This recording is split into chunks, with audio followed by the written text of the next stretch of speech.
This is for you, Dad. Episode 4, Intellectual. The things you said to me, I still carry them. There is a sentence your dad said to you that you still hear in your head today. Maybe it built you up.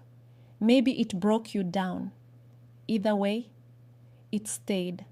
That is the power of a father's words. This episode is for you, Dad, because what you say to your children, they will carry forever. You are more powerful than you know. Not because of your muscles or your money, but because of your mind. The way you think shapes the way your children think. The questions you ask teach them how to ask questions. The books you read give them permission to be curious. Dad, you are a classroom.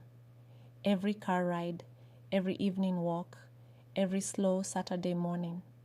Those are the moments your wisdom transfers. Not in lectures, not in punishments, in stories, in honesty, in the way you say, I do not know, let us find out together. That sentence alone teaches your child that learning never stops. And I want to challenge you today. Teach your children how to think, not just what to think. Teach them to ask questions before they follow, to research before they react, to think before they speak. A child raised with that kind of mind will never be easily manipulated. They will never follow a crowd off a cliff.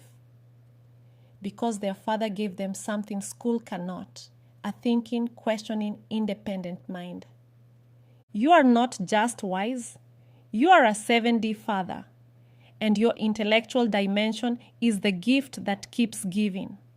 So the next time your child asks you something, even if you are tired, engage, think with them, wonder with them, because those moments, they last forever. Happy Father's Day. This one is for you.